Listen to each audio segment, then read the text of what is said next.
Vamos agora elevar nosso pensamento para a figura de nosso amigo Jesus, nosso grande amigo.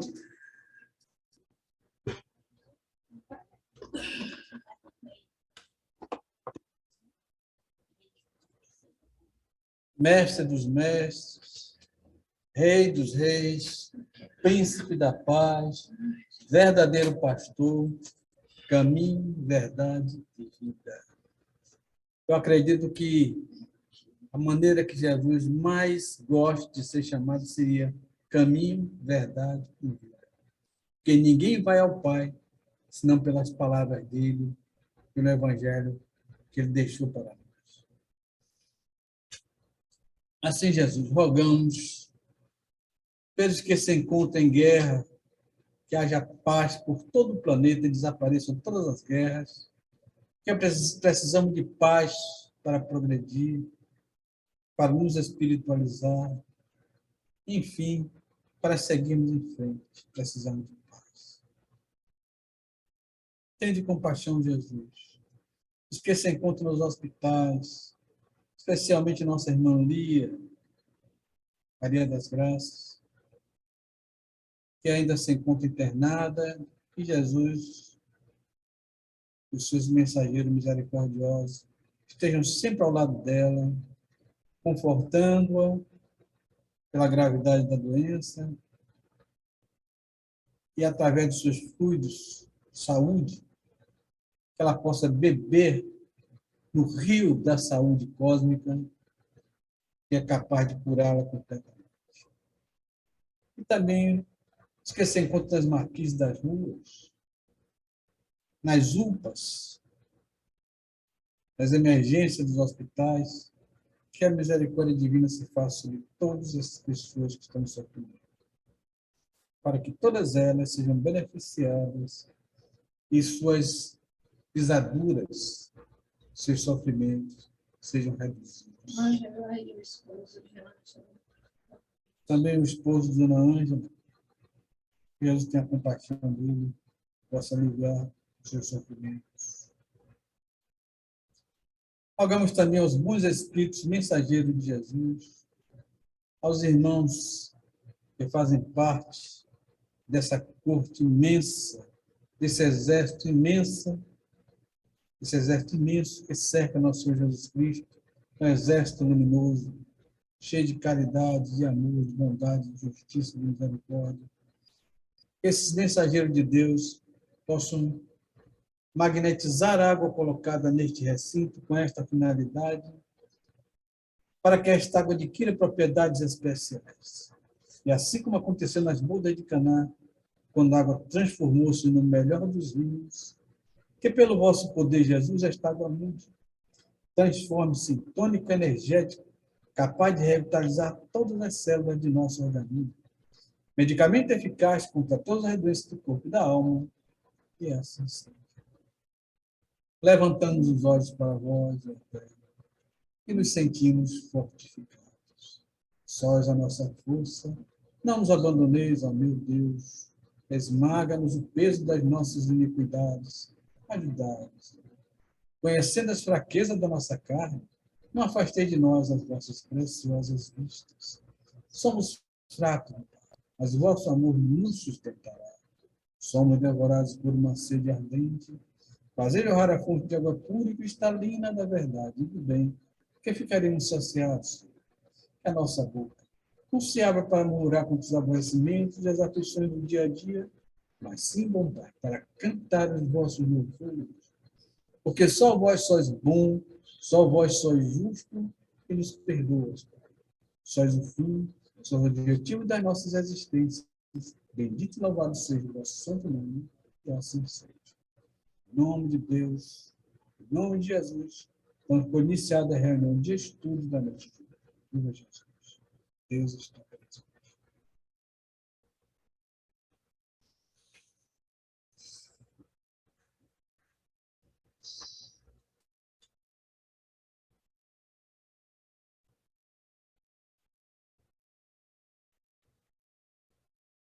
Esse livro, toda vez que eu abro, só cai nisso.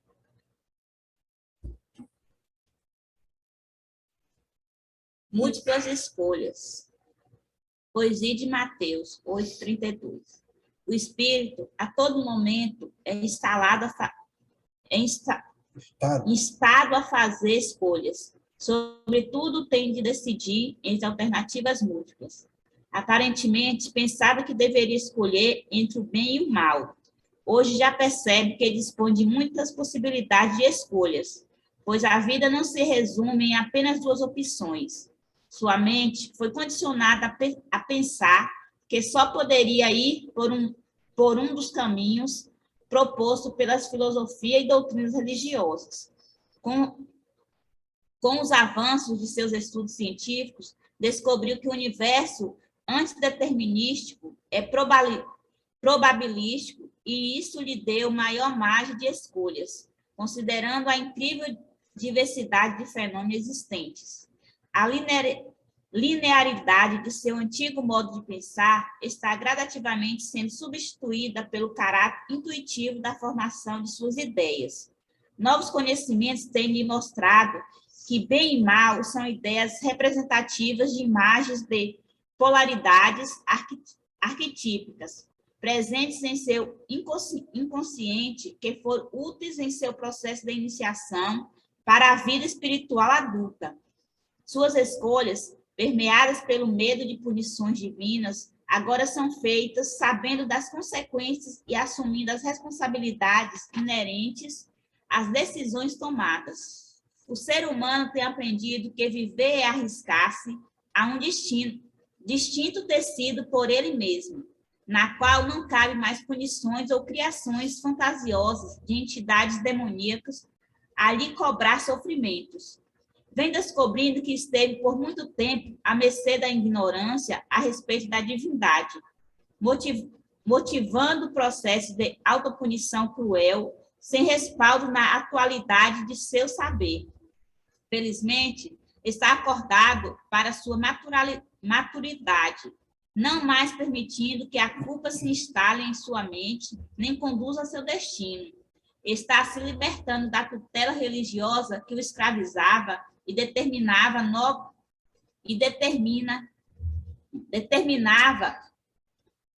seu comportamento, suas recompensas e seu futuro.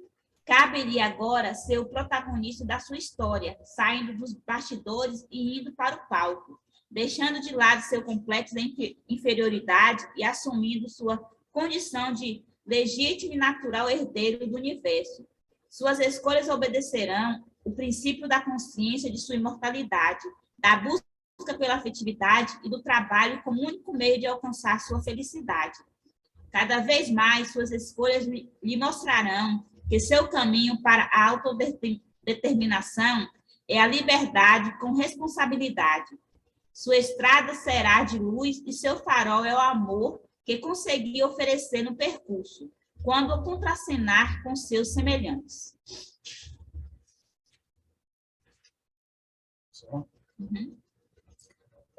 Antigamente, nós vivíamos presos a preconceitos, a dogmas, e vivíamos praticamente obrigados a seguir um ritmo sem muita objetividade, sem um pensamento próprio. Como diz a música, caminhávamos a passo de formiga e sem vontade, né? Se vai para um templo qualquer, assiste, entra mudo e sai calado. Ou, quando muito, levanta a mão e diz amém. Mas sem raciocínio próprio, porque, lastreado apenas em raciocínios alheios, a sua crença não vai mais do que o que lhe é mandado fazer. Com o Espiritismo, nós temos a liberdade de criar nosso próprio caminho, de viver nossa experiência com mais aprendizado, aprendendo quando erra e também aprendendo quando acerta. As probabilidades são múltiplas, tanto do acerto como do erro, porque agora nós vivemos um caminho que cada vez mais se aproxima do que é dito na mecânica quântica.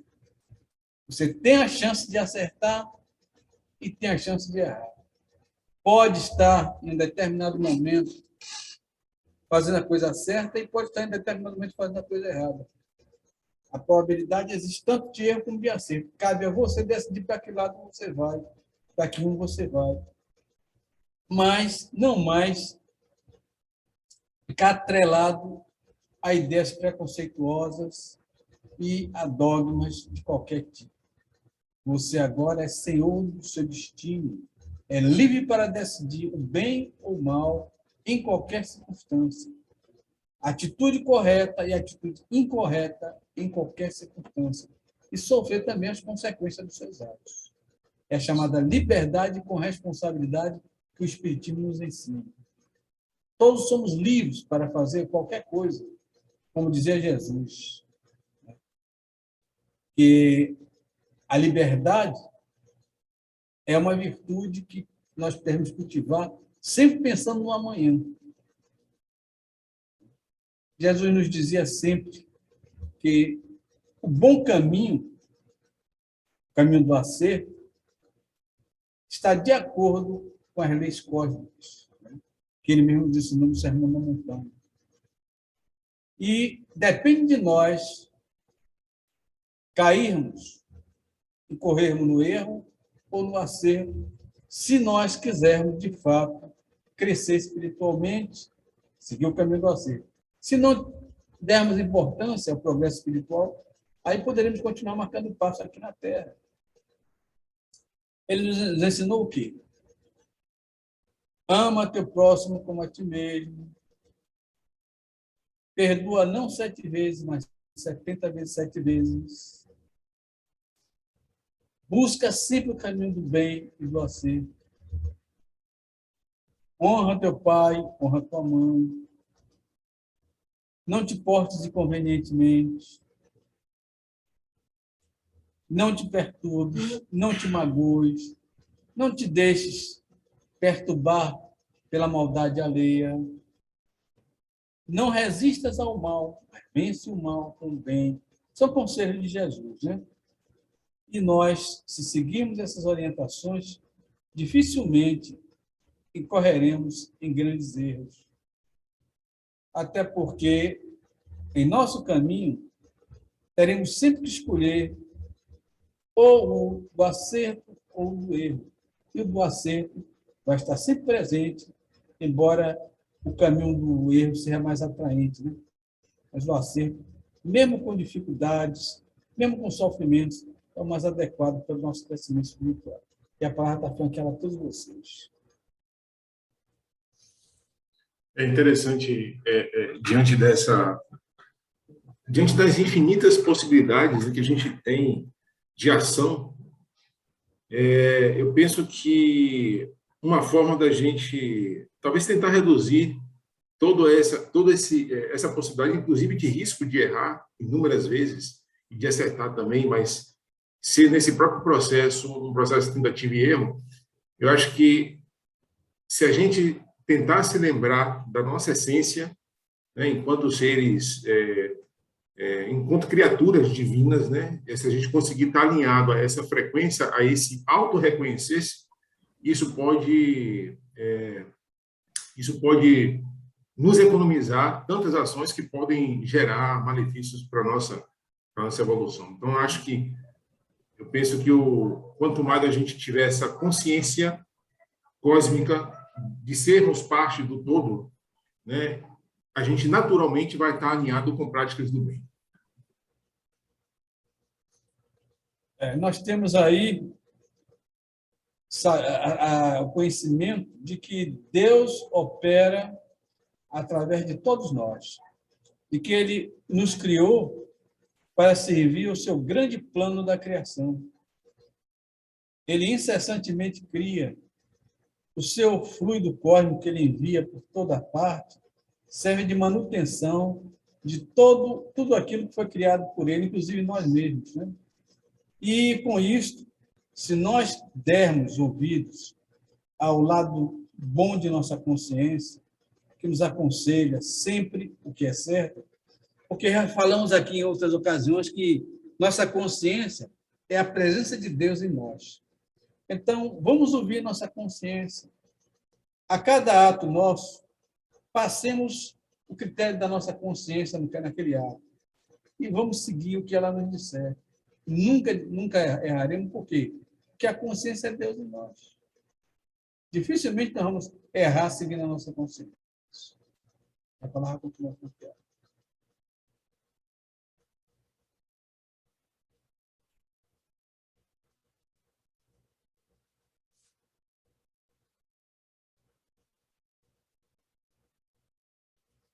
Ninguém mais quer falar? Vamos para o Evangelho. Né? Isso, vai ler? Grazi, você quer ler o Evangelho? Posso ler. Vamos.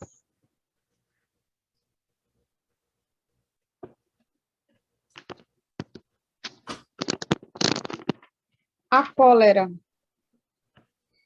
O orgulho leva a vos crer mais do que sois, a não poder sofrer uma comparação que possa vos rebaixar, a vos considerar o contrário de tal modo acima dos vossos irmãos, seja como espírito, seja como posição social, seja mesmo como superioridade pessoal, que o menor paralelo vos irrita e vos fere. E o que ocorre então? É que vos entregais à cólera. Procurai a origem desses acessos de demência passageira que vos assemelham aos animais, fazendo-vos perder o sangue frio e a razão. Procurai e encontrareis, quase sempre por base, o orgulho ferido. Não é o orgulho ferido por uma contradição que vos faz rejeitar as observações justas, que vos faz repelir com cólera os mais sábios conselhos.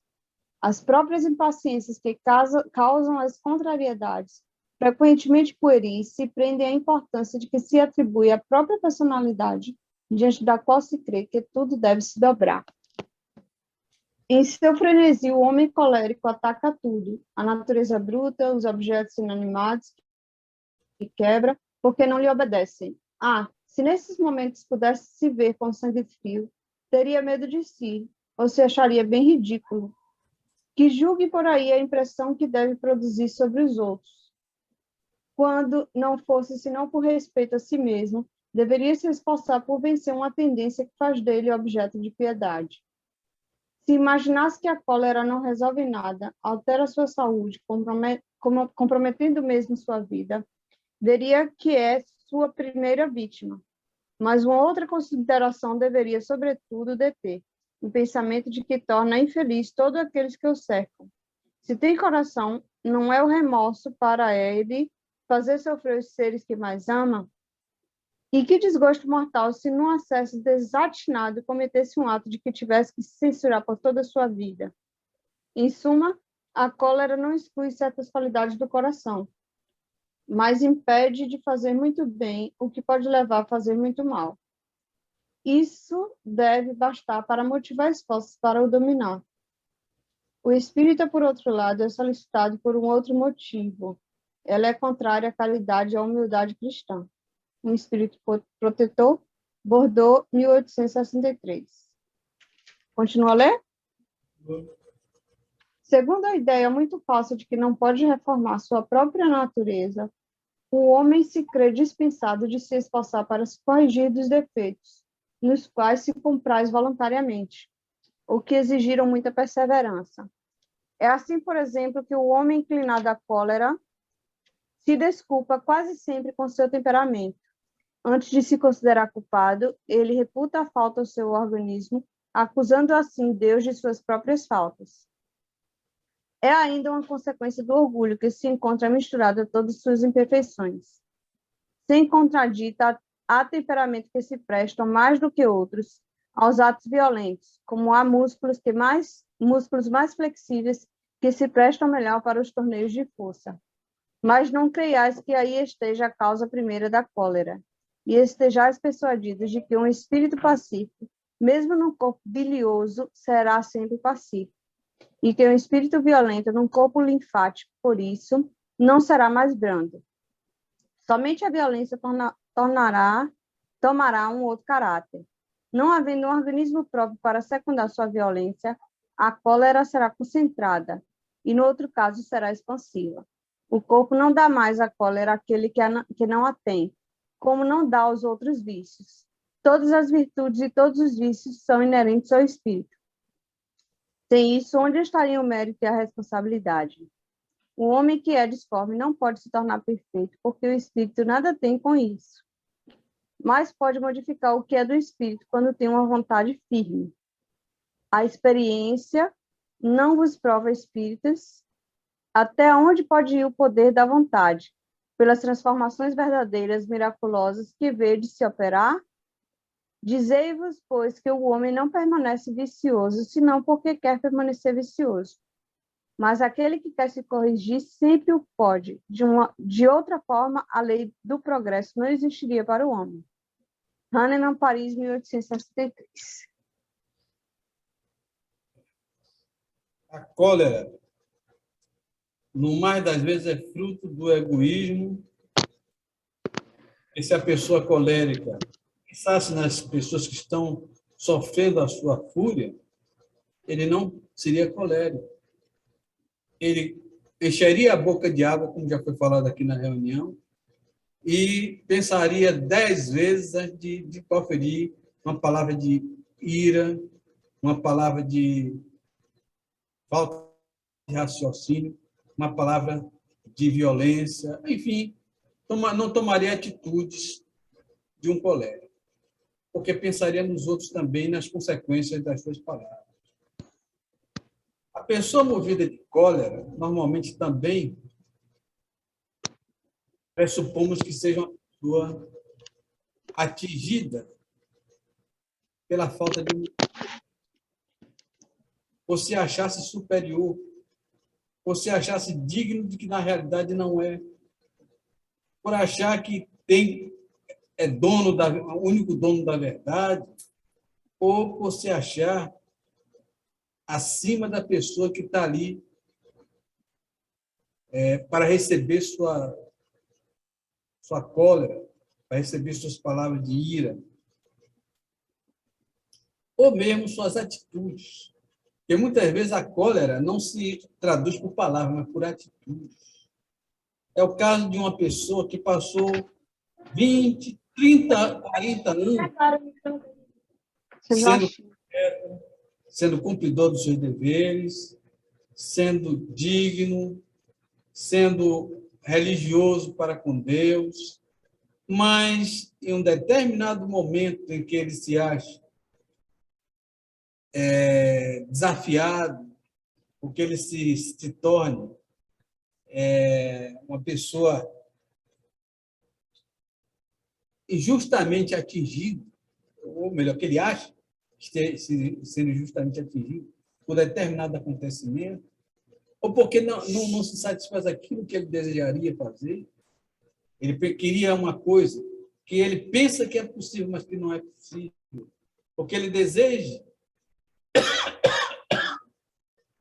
um determinado tipo de situação, mas que, por ele não conhecer toda a verdade, seria até ruim para ele, porque acabaria o atingindo muito mais do que o não acontecimento daquela sua vontade.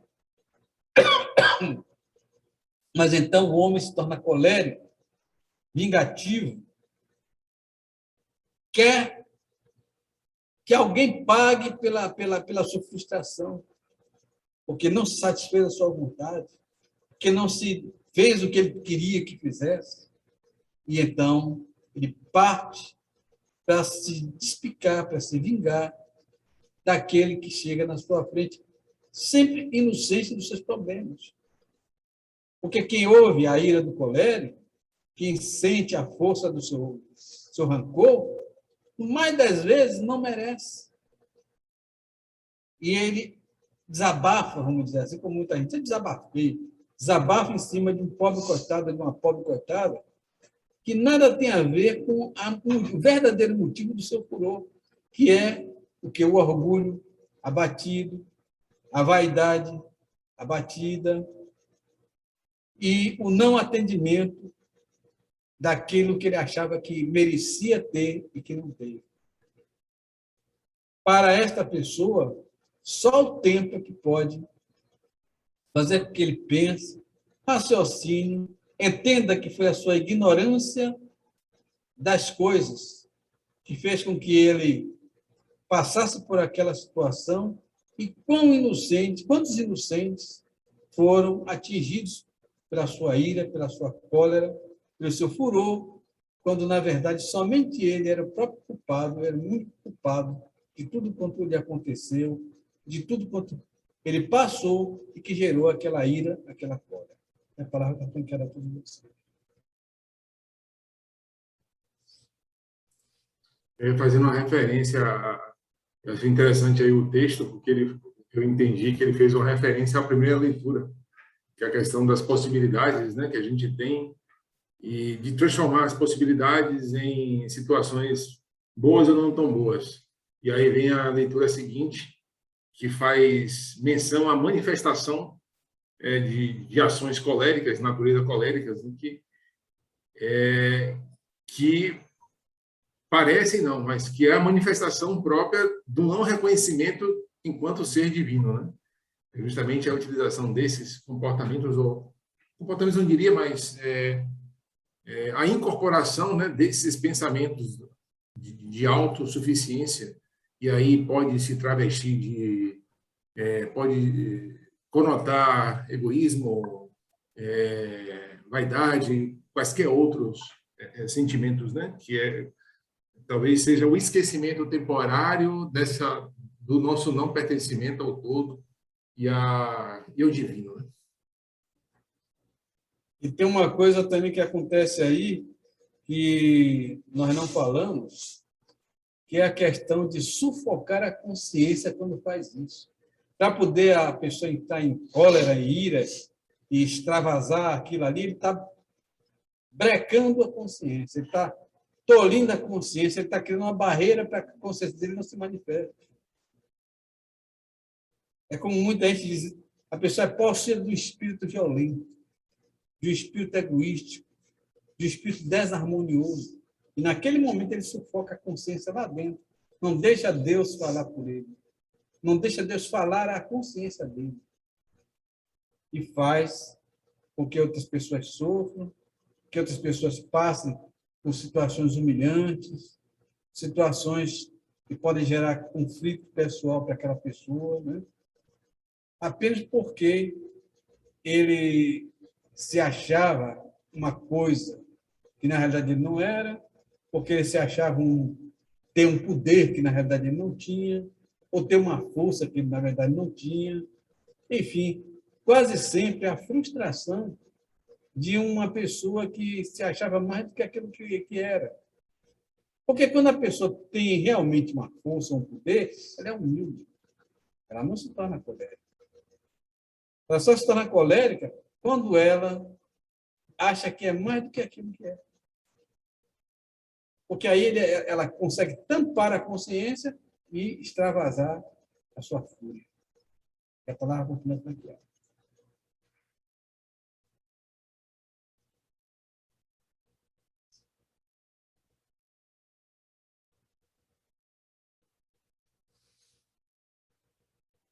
Acho que ninguém mais quer falar. Vamos, então, para as perguntas.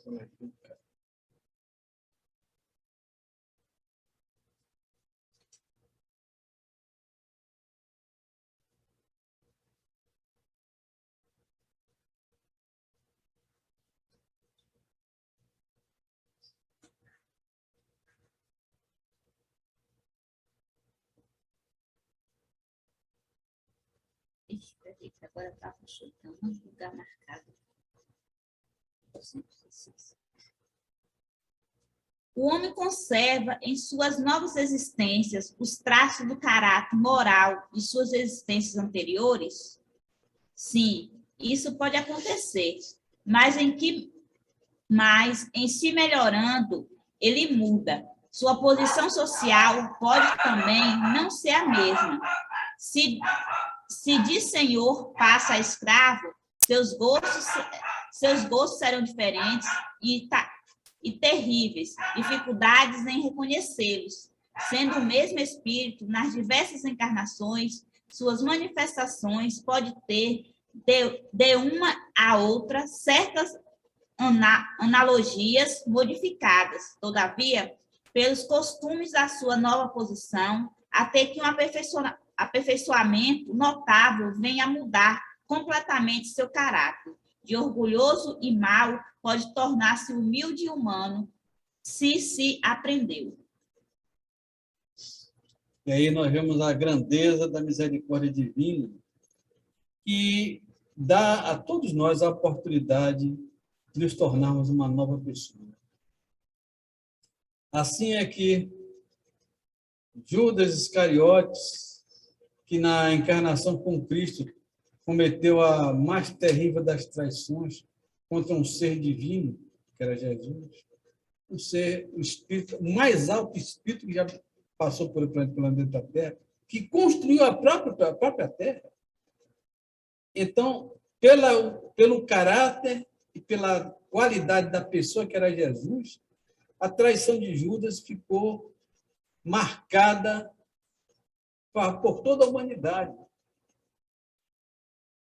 Porém, esse mesmo Judas, que sofreu como leproso diversas encarnações, um dia chegou ao ponto de se tornar uma menina religiosíssima, pura, e eu digo pura, testada na sua pureza, porque ele encarnou como Joana d'Arc, segundo informações dos Espíritos, e como Joana d'Arc, para que ela chegasse até o rei, para dizer que ela ia libertar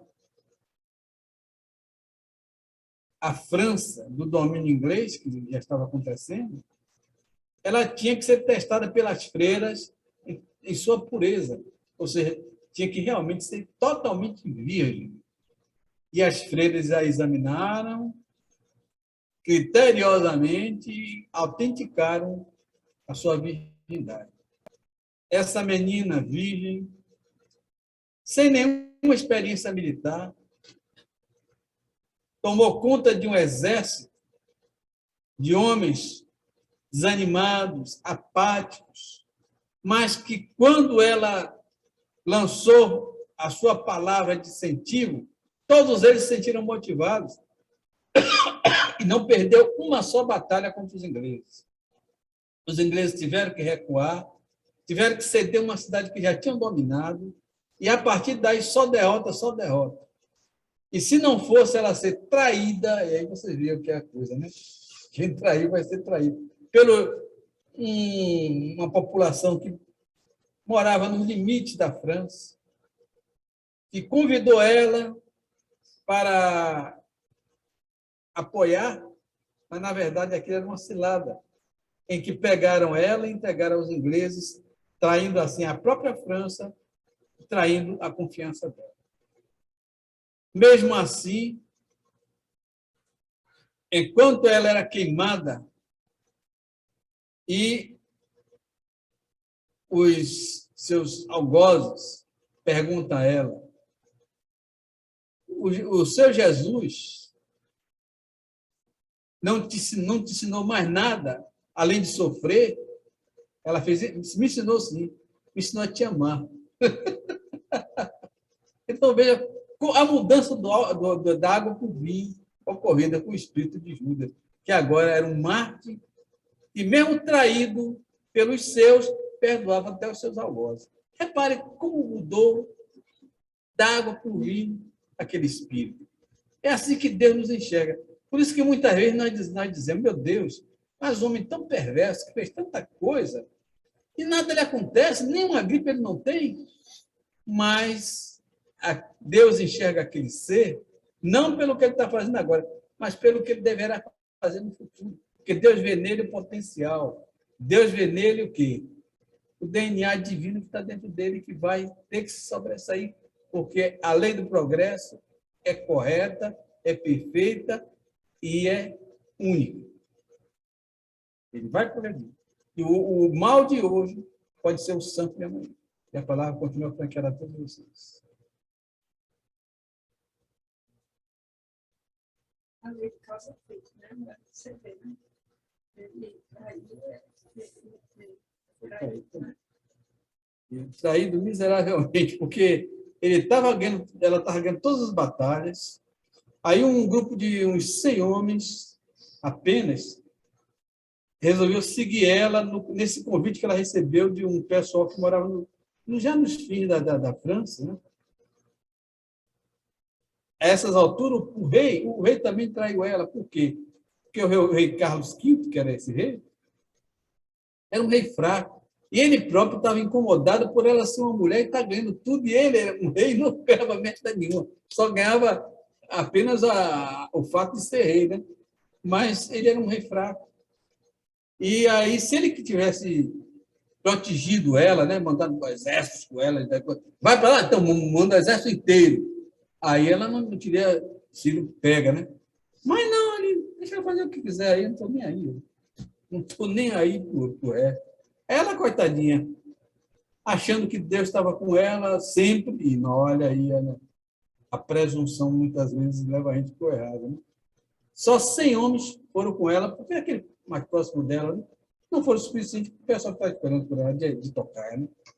Ela foi traída pelos seus próprios companheiros.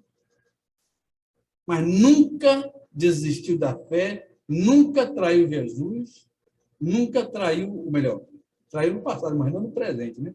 Nunca abriu mão da sua crença, da sua fé. Morreu dentro da sua fé. E perdoando seus algozes. Como Jesus perdoou. E a palavra continua franqueada. Eu ouço sempre aqui, nas nossas reuniões, né, sempre aparece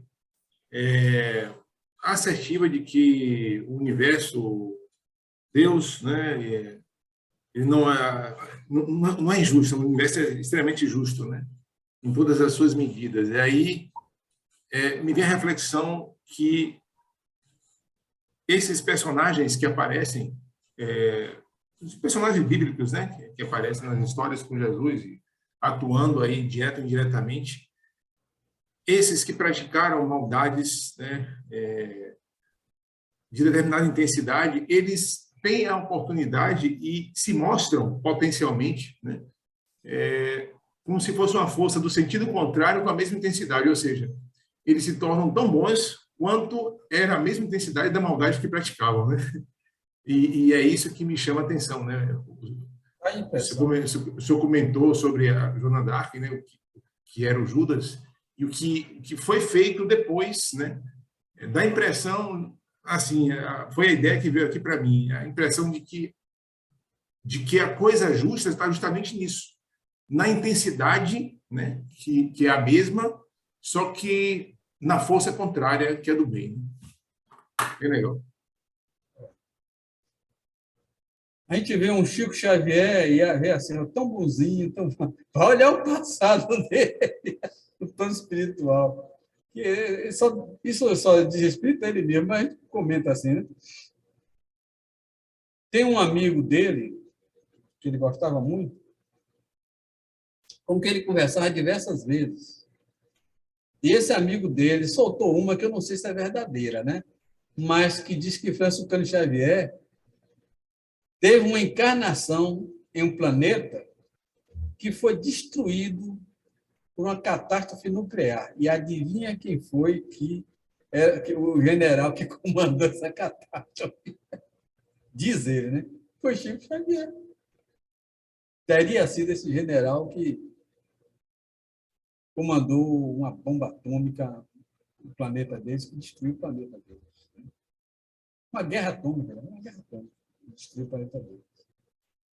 Então, segundo ele, isso aconteceu muito tempo atrás, né? Mas que teria participado Chico Xavier e, além de Chico Xavier, ainda botou outro no meio do bolo também, viu? Diz que, se eu não me engano, o nosso médico dos pobres, né, o Bezerra de Menezes, era um dos comandados dele. Ele também participou da confusão em outro planeta, né? Claro. Né? Agora, Franciscano Xavier tinha muito medo da guerra atômica. E, embora ele soubesse, e foi meio que disse que haveria a possibilidade de, se não houvesse uma guerra atômica até 2018, parece, 2019, que a Terra já seguiria já passos largos para a regeneração. Mas ele próprio temia, ele próprio achava que ia acontecer a guerra, porque ele fez uma, né? Ele achava que ia ter a terceira guerra. Graças a Deus não aconteceu. E eu espero que, com a graça de Deus, não há de acontecer. Apesar dessa confusão toda que a gente vê, a gente olha assim, poxa, os russos fazendo, acontecendo, acabando com a Ucrânia e tal coisa. Bom, por nós estar muito próximo do planeta de regeneração, eu acho que a Ucrânia tinha um karma para ser queimado ainda. Por isso esse massacre que está acontecendo por lá. Mas eu não acredito que haja uma guerra atômica por conta disso. Porque, primeiro, passou o prazo que foi dado para aqui, para a Terra. E, a partir de agora, os seres que comandam o cosmos, os seres que estão destinados a fazer parte desse processo, também não vão querer que, de uma hora para outra, o russo ou o americano acabe com o que eles já traçaram, o que eles estão planejando, o que eles já estão realizando para que a Terra atinja esse apogeu. Então, eu acredito que a hora que Deus quiser, que Jesus, no comando da Terra, comandar, essa bagunça toda acaba e fica tudo em paz e volta mais ou menos ao que era, com alguns resquícios, né, de ódio, que fica, né? Tudo tem consequência, principalmente quando se trata de arrasar um país, né? Arruinar o país. A pessoa que comprou seu apartamento no edifício, né? Um sacrifício danado, um trabalho de 20, 30 anos. De repente vê uma bomba, puf, e explode aquilo. Isso não acaba fácil, não. Né? Mas, mesmo com tudo isso que está acontecendo e que ainda vai acontecer, eu acredito na providência divina e acredito na presença de Jesus Cristo para evitar que o planeta seja prejudicado por conta dessas confusões que ainda estão lá na Rússia e na Ucrânia. A graça de Deus, eles vão serenar, fazer um tratado lá, um armistício qualquer, isso vai acabar. E essas outras guerras que estão acontecendo em outros lugares também vão, aos poucos, se acalmarem, porque é tempo de paz. E todos nós temos a obrigação de orar pela paz, o dever de orar pela paz. A paz no planeta. Não é só a paz na Ucrânia, a paz no planeta todo. Porque tem muitos lugares que está tendo escaramuça, até na África. Um país assolado por tanta coisa, de você ter vergonha de fazer guerra civil na África. É um país que precisa de ajuda de fora, e os de dentro não querem ajudar. E Jesus tem a compaixão deles e bota juízo na cabeça deles, parar com esse negócio de guerra civil quanto é lado. É no Congo, é em tal lugar, isso aqui, Ave Maria. Chega disso. Vamos em paz, vamos procurar crescer espiritualmente. E a paz está com aquela a todos vocês.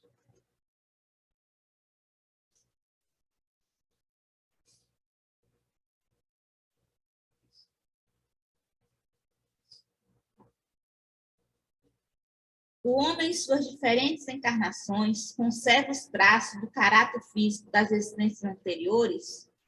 O novo corpo nenhuma relação tem com o antigo que está destruído. Entretanto, o espírito se reflete sobre o corpo. Sem dúvida, o corpo não é mais que matéria, mas, malgrado isso, ele é moderado pela capacidade do espírito que lhe imprime um certo caráter, principalmente sobre o rosto, e é com fundamentos que se designa os olhos como espelho da alma.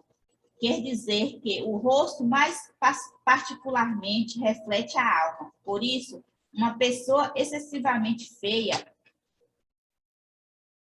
quando nela habita o espírito bom, criterioso e humano, tem alguma coisa que agrada, ao passo que existem rostos muito belos que nada fazem sentir e pelos quais se tem mesmo repulsa,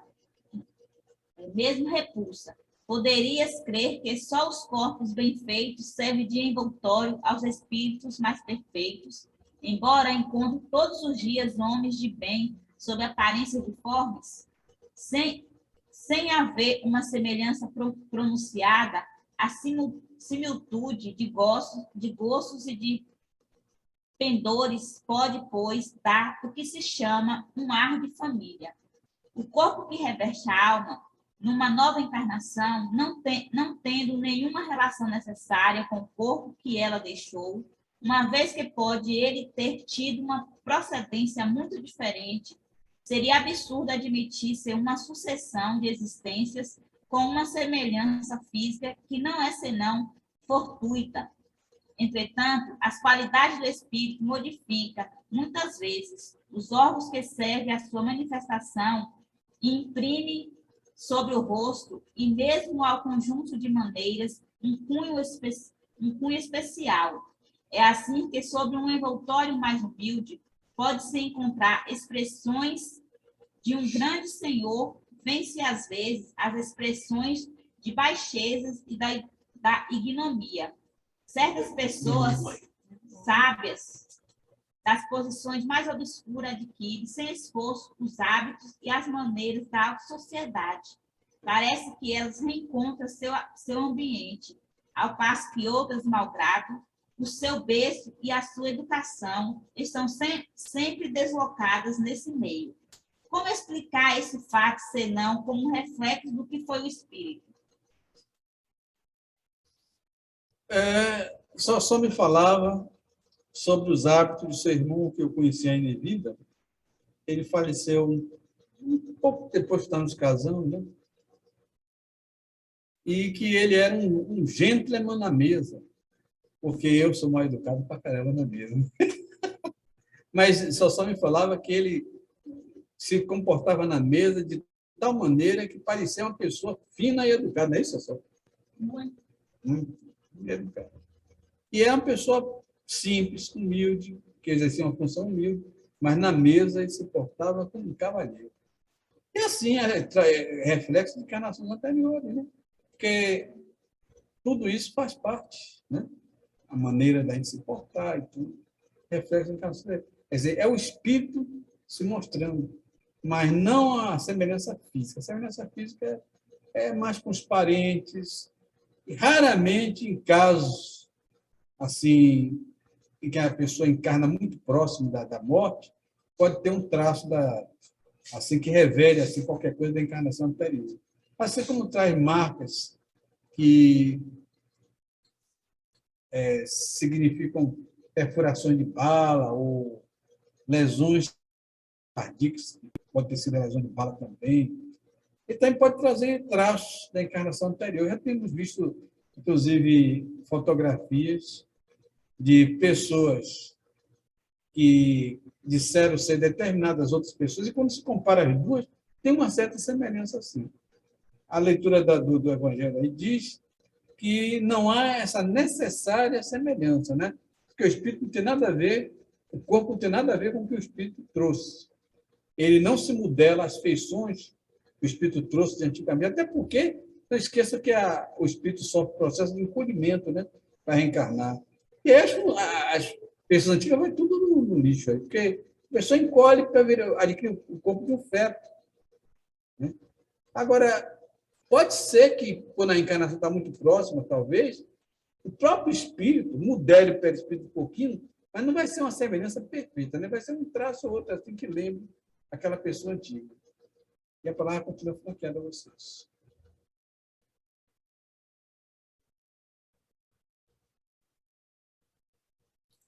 Interessante como o comentário do senhor, o senhor se referiu que os olhos, né?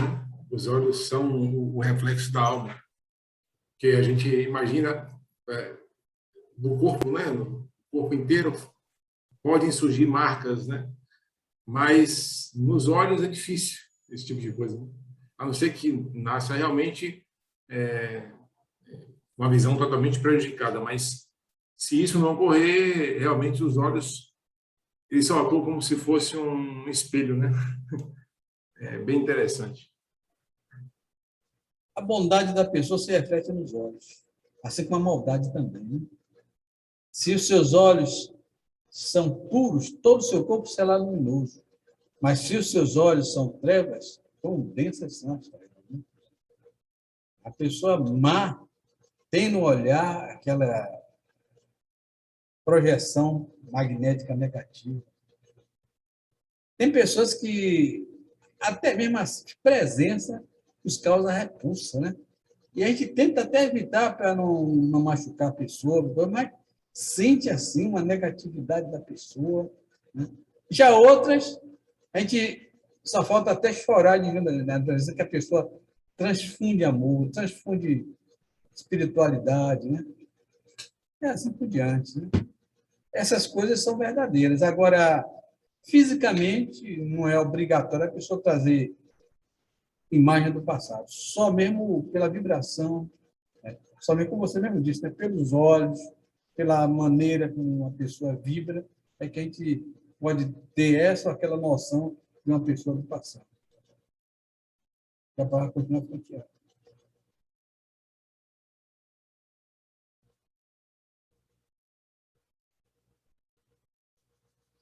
Vamos para a última, né? Novo tempo. Ideias inatas. O espírito encarnado conserva alguns traços das percepções que teve, os conhecimentos que adquiriu nas suas existências anteriores. Resta-lhe uma vaga lembrança que lhe dá o que se chama de ideias inatas. A teoria das ideias inatas não é, pois, uma quimera?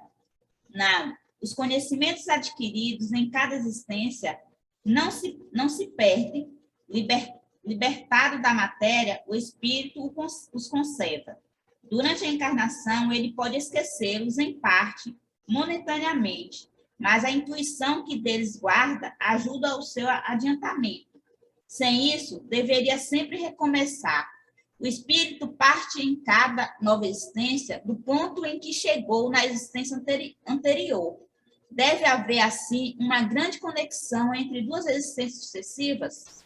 Nem sempre, tão grande como poderia supor, porque as posições frequentemente são bem diferentes e, no intervalo, o espírito pode ter progredido.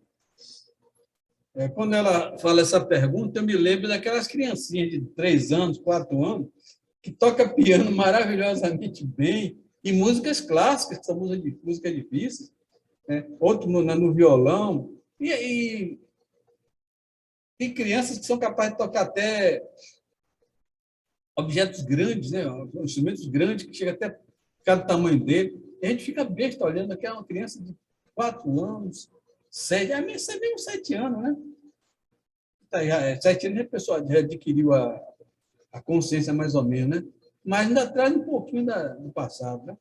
E a gente vê aquelas crianças manifestar aquela arte, né? Aquela musicalidade, né? Então a gente pensa logo que foi um músico do passado. E realmente foi. Quer dizer, não, a gente adquire tem aquele ponto, aquele conhecimento. Esse a gente não perde. Chega no plano espiritual, aperfeiçoa mais ainda. Quando ele reencarna, é claro que traz um pouquinho daquilo. Não vai ser assim 100%, porque a encarnação tem aquele processo de esquecimento, e coisa, né? Mas vai ter no íntimo dele o instinto. A minha neta aí, a Yasmin, ela tem uma tendência muito grande para pintura, já vende as pinturinhas dela e ganha seu dinheirinho com a pintura dela, embora não seja ainda uma artista sagrada, mas já ganha dinheiro com pintura. Quer dizer, isso aí ela trouxe de outra vida, porque nessa aqui a gente não facilitou isso para ela. Né? Ela que pegou dela mesmo. Quer falar? Franqueira, todos vocês.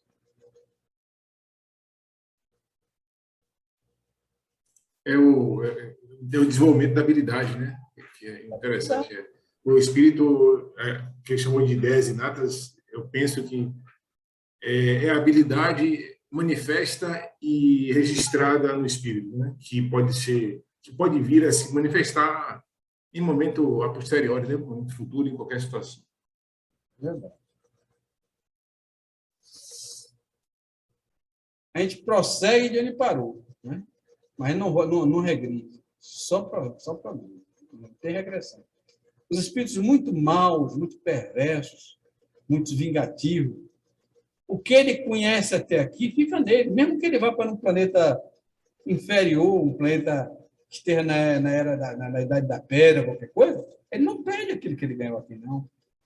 Fica rolando na cabeça dele as ideias de coisas que ele já conhecia. Por isso que ele vai ser um inventor de lá. É que vai inventar a pedra, o fogo, a habitação, as cidades, né? É que vai inventar as leis, que vai inventar, engraçado, né? Um bandido inventar a lei, mas porque não significa que ele vai ter que ser sempre um bandido, né? Ainda mais no lugar onde os outros são piores do que ele. Porque os que estão lá são mais malvados do que ele, então ele vai querer que tenha leis, proteja ele daqueles que mais são piores do que ele. Ele vai ser, então, acaba sendo um legislador. Aquilo que ele ouvia da juíza e que ele ficava com raiva, ele vai promulgar lá como lei para poder proteger ele dos bandidos de lá, que são piores do que ele. Vocês imaginem, né? O camarada aqui na Terra foi o maior assassino, o maior bandido, o maior quadrilheiro, e quando chega num planeta que o pessoal lá come gente viva, ele vai querer ficar desprotegido de jeito nenhum. Ele vai ser o juiz de lá, vai ser o cara que vai promulgar as leis, que vai tentar inventar um jeito de se proteger daquele povo bravo. E com isso ele vai progredindo. Aí ele aprende que não se deve fazer o mal. No meio deles vai virar o quê? Vai virar um herói. Vai virar a boa pessoa no meio deles. O que vai elevar a moral da turma toda que ele vai encontrar por lá. Porque quem veio de capela não veio gente boa também, não, gente. Veio gente brava. Mas aqui eles nos ensinaram a construção, coisas maravilhosas como as pirâmides do Egito. E a civilização greco-romana, somente a civilização grega, coisas maravilhosas, que até hoje persiste, conservada no mundo inteiro, o que restou da antiguidade. Né? A gente vê que realmente eles mostraram talento. E quem era que estava ao redor deles? Só tinha gente brava, pior do que eles. Gente sanguinária, gente perversa mesmo. Eles tinham que ser, então, um elemento civilizador. E foram. Quem não civilizou, ajudou a civilizar. Os romanos pegaram o conhecimento dos gregos e disseminaram pela Europa toda. Fizeram a parte deles. Mais tarde surgiram as nações, por conta desse progresso que eles levaram. Aí vocês veem. Os malvados foram os civilizadores. E assim vai acontecer. Dizem até que o planeta, quando eles estão, já tem até nome. Então, dando esse apelido, não sei porquê, mas estão dando já o nome do planeta que eles vão, que é inferior à Terra. Os degradados da Terra vão tudo para lá, para esse planeta. Não me recordo o nome agora, que estão dando para o planeta. Vai ver que lá eles vão dar outro nome para o planeta deles, né? Mas lá eles vão ser os bonzinhos. Os líderes de quadrilha aqui da Terra, lá eles vão ser o quê? Vão ser os chefes de acampamento, que vão proteger a tribo contra os enormes inimigos que vão se apresentar para eles, e vai dar ideias para melhorar a vida da população. Vão ser os bonzinhos de lá. E aqui estão perturbando a gente. Lá vão ser os bonzinhos bacanas, os que vão realmente civilizar eles. Porque dentro deles vai o quê? O progresso que eles já adquiriram. Eles sabem o que é ser civilizado, embora não gostem agora, vão gostar de mais amanhã, quando estiverem por lá.